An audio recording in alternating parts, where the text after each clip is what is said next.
Whether it's a lager or an ale, whether it's a stout, light, dark, or pale. If you can brew it, Chad can review it. It's time for Chad's Beer Reviews. He's not quite an amateur, not quite a connoisseur, but regardless of the brewer, he's got taste in beer for sure. You can tell just by his gut, this guy is a bona fide beer nut. So whether it's a porter or an IPA, whether it's from Europe or the USA, if you can brew it, Chad can review it. It's time for Chad's Beer Reviews. Hey, welcome to an episode of Chad's Beer Reviews. I said in the last vlog, I've been waiting for a nice sunny day to do the Trappist Westvleteren 8 outside, and it's a nice sunny fall day out. You can probably see the leaves changing. Actually, that tree, they're almost gone, but yeah, so I really wanted to do this review outside. This is of the three Westvleteren beers, this one is actually meant to be drank cold. The other ones are meant to be drank like just below room temperature. Don't really know that much about it. It's a 5.8% ABV, and I'm not sure if this is categorized as a Belgian Pale or a Belgian Blonde, or even a triple. Like I've said, I actually try not to do that much research before I review beers, so that way I can give them as neutral of a review as possible. Well, as you can see, I got a lot of head there, and it's a really pretty orange color. Just lots of those tiny little Belgian bubbles that you get with these Trappist beers. Like a orange apricot kind of color, extremely hazy. Now that I got all the yeast in there, I can't see anything at all. Can't even see those bubbles. Yeah, peach apricot color.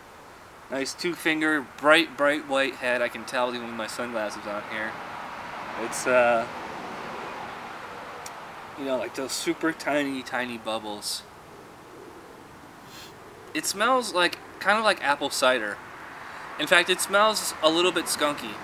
I think of the three beers, this one is not meant to be aged. I think this one's meant to be drank right away. Even though, you know, it looks like clearly it's bottle conditioned, but I don't know, maybe I guess you can still have a bottle conditioned beer that's not meant to be aged. So anyways, let's try Westvleteren Blond.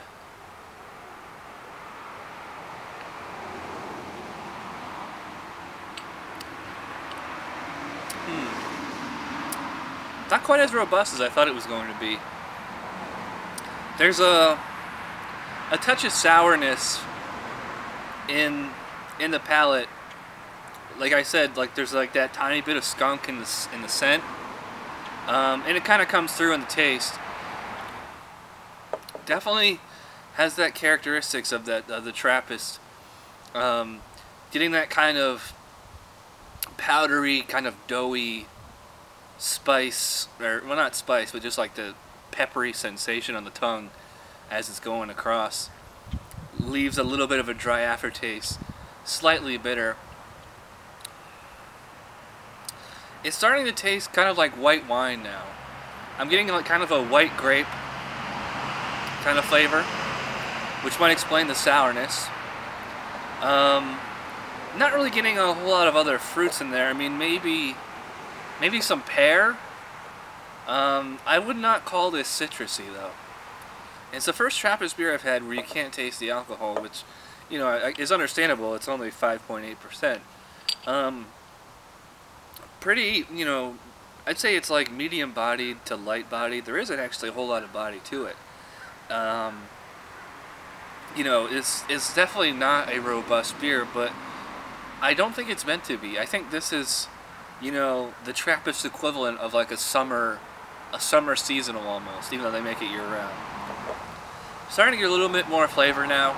It reminds me of like a Granny Smith apple. There's like a little bit of a tartness in there, or like a green pear or white grape. It's the three green grape, the three green fruits, if you will. But again, not that robust. I might have to really reach for those flavors. I mean, I noticed some, I think a more you know, intermediate to novice beer drinker might not notice them. It's good though, I like it. Definitely refreshing. Drinkability on it is actually pretty good. It's not, like I said, it's peppery at first, and it leaves a little bit of that dry, doughy, powdery aftertaste, which I chalk up to the Trappist yeast. I mean, that's just par for the course with the Trappist beer. But, you know, all the Trappist beers I've had, which is, maybe this isn't even fair for me to say, because my experience with them is, like, you know, like, that much. It's definitely the most drinkable. I mean, I probably, if this was, like, you know, if it was 90 degrees out and it was July, I would just, like, suck this right down, and it would be really thirst-quenching and refreshing and revitalizing. On a nice fall, sunny afternoon like this, it's, you know, something of a sipper. You know, this would be, if I could get a bunch of this would be good beer to have with lunch. I'm gonna go 7 on this one. It's a good beer, and you know, you're gonna have to take that with a bit of a grain of salt or whatever, is because, you know, this is aged and it's not really meant to be aged, and you know, so who knows what the cellaring conditions were before I got it. I guess that's pretty much the only caveat to it.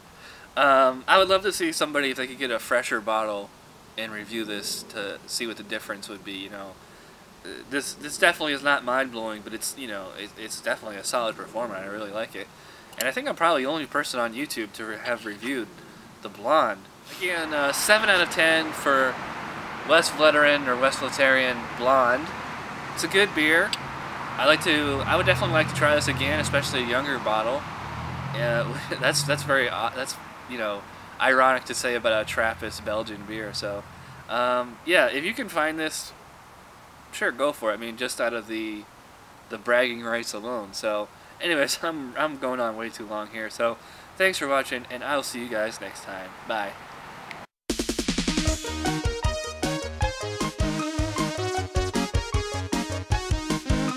Somebody brewed it, 𝗕𝗘𝗘𝗥 just reviewed it. Thanks for watching 𝗕𝗘𝗘's beer review. Trust me, the next episode will be a lot better.